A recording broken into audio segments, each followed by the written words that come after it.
Let's go across to Andrew Holland. He's talking to us about the fundamentals of the market, and Naresh Marani, as always, is joining us on the technicals. Before I come to you, Naresh, let me start with Andrew today and ask him about the NBFC space, because this morning there are a couple of positive brokerages we are seeing today as well. Names like Bajaj Finance are managing to buck the trend. Andrew, what's your take on the entire NBFC space, and which would be the stocks that you like here?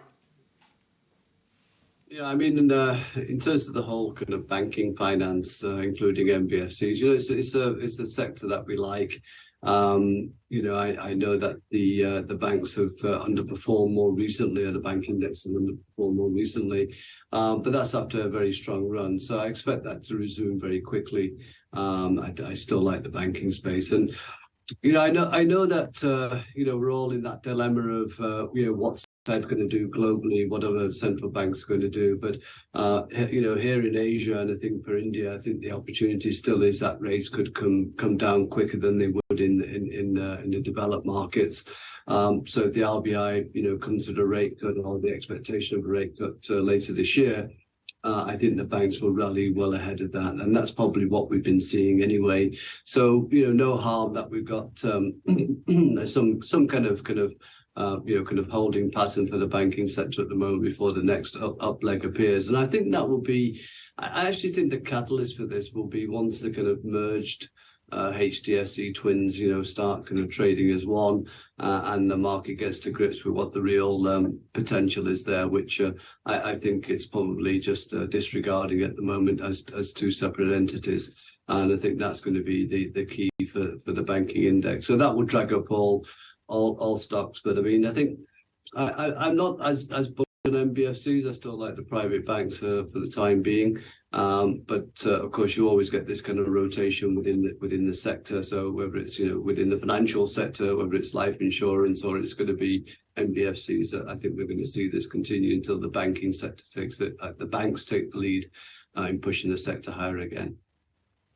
Well, stock which has done very well this entire season, I think, is Bajaj Finance. It was expensive, it is expensive, and based on future earnings also, I think it will remain expensive.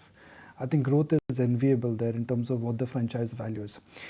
Andrew, is there merit in now, let's say, shifting out of corporate banks into NBFCs? Because banks do well when interest rates are rising. NBFCs do well when credit growth is rising and interest rates are flat with a downward bias. It's a good thought, Nikunj, but it's not something I would do right now. I still think there's a potential for some. I think more globally in terms of nervousness about when the rate hikes the rate reductions will happen, whether it's later this year or early next year now. So I think that will keep us guessing a little bit. But I would still want to be the banks rather than NBFCs at the moment. I get what you're saying in terms of interest rates, but I think the banks will be the one who take the lead here first. Okay, let me quickly bring on board Naresh as well and find out what really happened in the markets. Naresh, quite the disappointment considering we were gearing up for an all-time high today, but we're down a good 1% from the top. So the pressure in the heavyweights continues from higher levels. We are seeing a Reliance Industries, which was trying to make a breakout move, pulled back by 1%. HDFC Bank continues to be sluggish. ICICI Bank takes a little bit of a knock. So overall, jitteriness continues on the index, but if you look at the small cap index, even now it is in the positive territory. The mid cap index is in the positive territory. So the breadth remains very positive. The index heavyweights are yet to take that momentum move. So waiting for at least one of the 5-6 heavyweights to actually break out, and that would trigger a breakout move on the upside. For now, the view remains the same. You want to be buying closer to 18,600. or in momentum above 18,900. For now, hold on to the positions, add on dips or on a breakout move. Andrew, what are you buying in this entire, the new, pot of gold, which is the urban consumption space? From Sula to a Landmark to an Ethos, things which you consume, Andrew? Wine, watches, good travel, everything is going up. Yeah, Nick, you're always going to get me on these points, but travel definitely is something that we talked about before in hotels and the domestic travel, and I think that I was at a conference a few weeks back with Indian hotels, and the prospects there look, very, very strong, at least, for the next one year that I can see. So I think the momentum for the hotel sector is clearly going to be higher.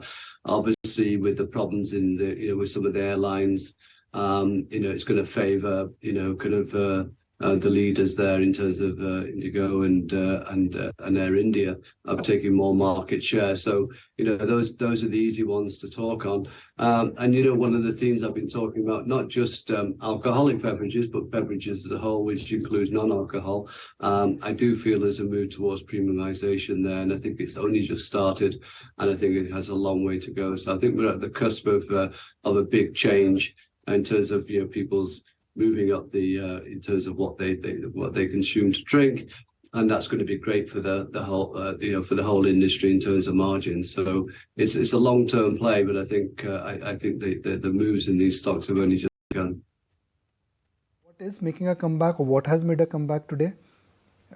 Dr. Path Labs, Metropolis, Thyrocare, and this is the YTD data for emerging markets in terms of flows. And if one really looks at the kind of flows what we've seen in this year, I think the number has turned positive now. But in terms of a appeal, I think India has not got the best inflows despite the India appeal. Korea has got higher flows than India. Taiwan has got higher flows from India. But the minute you add last year's big sell number, in let's say 2 years of data, the emerging market outflows I think are still very bad. And in India, I think the emerging market flows can really pick up, considering the kind of intense selling we saw in last 2 months. We saw in last 2 years.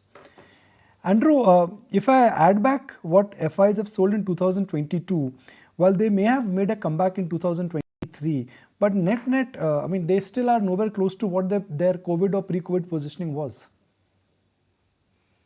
No, Nikunj, it's a very simple story, to be honest. It's all about relative valuations, right? So, whilst, our index did well last year, to manage not to fall as much as anywhere else, when the market's looking ahead, and let's just say we have this recession that we've all talked about, again, the market would look through that and say, okay, when that happens, and you're going to look at growth again, because interest rates will start falling significantly, who are the beneficiaries within Asia? Let's just take Asia for this example. And it's always going to be, the Koreas and Taiwans, which are going to be the big exporters outside of China.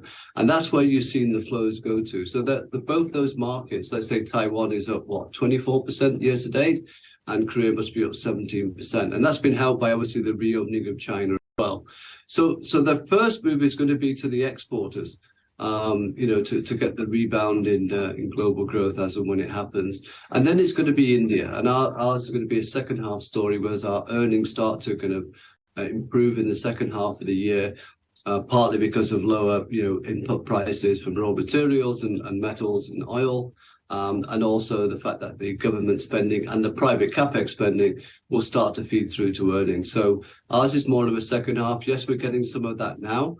And we're probably getting some of that now because the market's saying that India is one of the few countries in the world where you can see interest rates come down a lot quicker than in the developed markets. And I think that's going to be the story for Asia. On board Rudramurthy to talk about what he's reading on the charts right now. Rudra, just wanted to get your sense on what's looking like the weakest link and keeping the Nifty on hold from hitting that all-time peak. Definitely it is to do with banks. If you observe banks having hit the all-time highs much faster than Nifty, it is taking clear resistance at those levels of around 44,500 on future, and repeatedly having taken that resistance at 44,500. Now it is breaking even crucial support which was there at 43,950, and I'm referring to Bank Nifty future level. So having broken 43,950 on Thursday, market made a pullback on Friday. But if you see today, again Bank Nifty future is clearly trading below those levels of 43,950, and that is not good. So if we make any close below 43,500, I won't rule out a 1,500 point kind of a fall in Bank Nifty, and that can lead to fall even in Nifty. No doubt Reliance held Nifty for such a long time and it was outperforming. Even now for me, Bank Nifty is a better shot than Nifty, and lot of stocks, even if you see like Axis, if you see even ICICI Bank and even Indus India Bank, these are all some of the banks which have just turned from their top. And I won't be surprised if I see further fall to come in these stocks. So I will be very cautious on banks, and you have to be very, very stock specific if you have to be on the long side, or else general market for me, clear exhaustion is seen in banks. Coming in as far as the weakness is Bank Nifty is concerned. In fact, on that note, we'll slip into a very short break. But as we do that, listen into the big market voices. Manish Chokhani, Samir Arora, as well as Atul Suri, all of them joined us on our birthday celebrations. Listen into what they tell about the market outlook. Couple of years is really the period of infrastructure, capital goods, and defense, railways. All these companies are really going to benefit a lot. And I don't yet think the prices have captured that fully. As you continue, again, our old, the financials are at the center of everything. So while the last few years they've all gone after the retail guys, I think this whole corporate banking, the PSU banking pack, if you take the top 3 or 4 banks after SBI, they're all in 30,000 crore type PPOPs, looking evident, which are large numbers. SBI will be north of maybe 1,25,000 crores. I don't know. I think you just interviewed the chairman. The numbers are going to be staggering coming here. HDFC itself will be probably close to a 1 lakh crore PPOP. So for that, my simple thumb rule is compound at about 13-14% and see whether 1.14 to the power of 5 into 66,000, does it become 1 lakh or no? So plus minus it would be there. But right now, yes, right now, next at least 30-60 days, because I can't commit here forever. Depends on how the prices move, but right now I would think that they are there for some time. I saw the Sensex at around 1,000. So that's like what you're talking about is a 50, 55, 60% move. So I'd see that there's no reason why we should get there in about 4 to 5 years. For us, are actually shockingly, controversially underweight the large banks. And we are overweight the NBFCs. And I think that in that space, well, it's all doing great, yeah.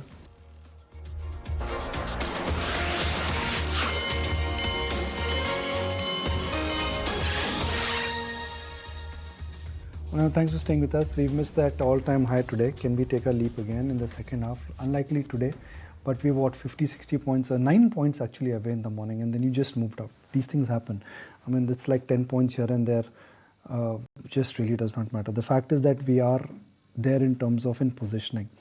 The difference between the previous all-time high and now, I think, is A, valuations, B, the trend of interest rates, C, the trend of inflation, and 4, and the most important thing I think is participation. There were a lot of naysayers now. Open interest in the F&O market, total FI ownership in the F&O market, retail ownership in the F&O market. All of them are clearly indicating that there is very little level of participation, and I think which is evidently getting captured in the way how this market has managed to climb the wall of worry. Andrew, at what point in time you would be tempted to book profits? You would say, look, I'm not going to be a passive participant in the market now. I think this market is running ahead of itself. So yeah, in the past, Nikunj, when we talked about this, I've been more of the kind of over the past say year and a half or so. I've been, when markets have been going higher, I've been saying it's probably the time to, to book some out because the market was really doing nothing overall. And that proved to be the case to some extent, given, where we are today. The market's up, 3% for the year. But, we've become more constructive over that. So I'd actually be a buyer on any kind of dips rather than I wasn't before. So it's really global factors which I think are going to spook our market, if nothing else, because all the factors, which you've just mentioned, interest rates are going to come down, FIIs are getting more interested in India, and obviously retail flows remain, very robust. So all of those factors make me feel that the market's going to go higher over the next 6 months or so. But that said, I think you're going to still make more money on the themes that we talked about in the past than you probably will in the index in the very short term. So it doesn't mean you can't go to all-time highs, but that wouldn't necessarily mean that you've made the market's going to be at 5%, right, for year to date, if that was the case. So it's not it's not compelling to kind of get too excited, but I think I would be looking at the themes underneath to make you real money, and some of that we spoke about already in terms of banking and in terms of beverages. Right. Besides these pockets, Andrew, where are you comfortable at these market valuations to put fresh money to work? So again, it goes back to the same kind of sectors which we talked about, which would be defense and renewables, which is a global kind of capex spending, and India's obviously going to do a lot of defense spending going forward. I get the problem is that it's very kind of lumpy in terms of the contracts, so you don't know when they're going to be awarded. So that's the difficulty on the defense side. I think the electronics industry is going to be huge. We talked about this before, but I think not just from a domestic viewpoint, from an exporting potential as well. So there's not many ways to play this at the moment, but I suspect that this industry as a whole will mushroom, and you'll see a lot more players come into this area. So it's something I would keep a watch on in terms of trying to identify new and upcoming companies as well. And then finally is obviously the private capex and the ability for India to kind of capture some of this foreign direct investment from overseas against from away from say China, whether it's through PLI or whatever it might be. But I think that lends itself to the kind of ABBs and Siemens of this world in terms of their ability to kind of play into that kind of whether it's a smart factory, smart office. I think it's a different type of capex than the usual L&Ts, BHELs, roads, bridges, and so forth. So I think there's a new capex cycle happening, which is probably more lucrative for the ABBs and Siemens than other companies involved. Interglobe Aviation, why am I bringing it up? We had Vijay Kedia, I think on the budget day, he said he's buying into Interglobe Aviation. Reaffirmed, I think, on anniversary day, which is Friday, that he still owns on to Interglobe Aviation. Interglobe Aviation has hit a record high, and the stock has done exceptionally well in terms of where the positioning of the stock is. Let's hear out Vijay Kedia's view on Interglobe Aviation. I like airline stock, and I have invested in that. I've invested in Indigo. That is again a disclosure and disclaimer. Of course, I'm not a consultant, so I don't recommend shares. This is what I have done just for the benefit of your viewers. I've invested in Indigo, being the largest company and the most profitable company in airline sector. And I am bullish in airlines. I think what had never happened in maybe 20, 30 or 50 years in airlines industry should happen in next 5 years. This is, as on today, when I'm talking to you, I have this opinion. Airlines is a sunrise industry. In spite of all those bad things and about bad cash flow and whatever negative, opinion of others. Okay, let's discuss some of these pockets actually, and let me get back to Naresh.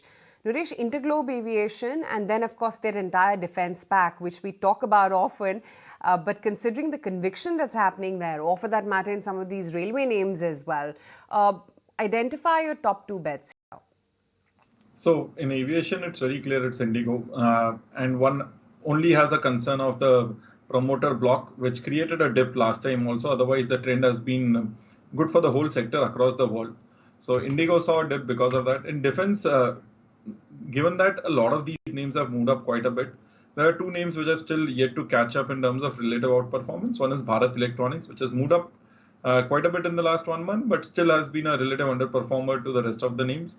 And second is Bharat Dynamics, which has given a breakout in the last couple of sessions. So these two names look interesting. BL in the previous cycles has been one of the best performing names in all the cycles of defense before, or say capital goods related stocks. So I would go with dips with BEL and BDL. Talking about some of the breakout counters, let me flag out some of the price volume buzzes as well. M&M Financial is something which has hit a 3-year high on an intraday basis. The volume is 3x the 20-day averages, and it's been for third consecutive month. So M&M Financial definitely on our radar. We also have Restaurant Brands Asia, which is in focus. It's shown a breakout from 15-session consolidation, surpassed the 200-day moving average, and the volume is 3.5x of 10-day average. Incidentally, Restaurant Brands was one of the birthday ideas given by Purinju as well, and he was quite positive that this could be one of those multi-bagger ideas. So you have Restaurant Brands Asia, which is higher by 5% today, and Hindustan Aeronautics has hit an all-time high on an intraday basis. It's been trading above all the key moving averages, and it is in focus on account of Prime Minister's impending visit to the US. So we are watching out for that as well. In fact, since we're talking about Restaurant Brands, let's pull up the verdict coming in from Purinju, because he flagged this off as one of the multi-bagger ideas. I think one stock which I would like to say, which is not in the limelight today, is RBA, the Restaurant Brands of Asia, the Burger King company. So this is a beautiful business. It's in the infancy in this country. Last few years, they have been struggling with many things. And now this company owns the business of Burger King and Popeye in Indonesia also, the same listed company in India. So I feel they are well set for growing much faster and, creating cash flows in the future. And this business is futuristic, and I think this is Burger King is the second largest brand globally in that segment. So India also is a huge, 17-18% of the people, the world population lives in India, and I think it's a great opportunity for conservative value investors at 107.8. There is no hurry to buy the stock. So we are holding it in our portfolio management, and the AF we are still buying for the new clients. It looks like a sober, safe idea, and it's like a new gen business, and you can participate in that. I feel this is RBA is a stock to watch, but there is no hurry. Again, I'm telling you, nothing is going to change dramatically. Here there is one technical issue. Everstone is the ultimate holding company, Everstone Capital. So I think the whole market, knowledgeable people about this company and its business model, they all are waiting for that event to happen. When will Everstone sell the stock?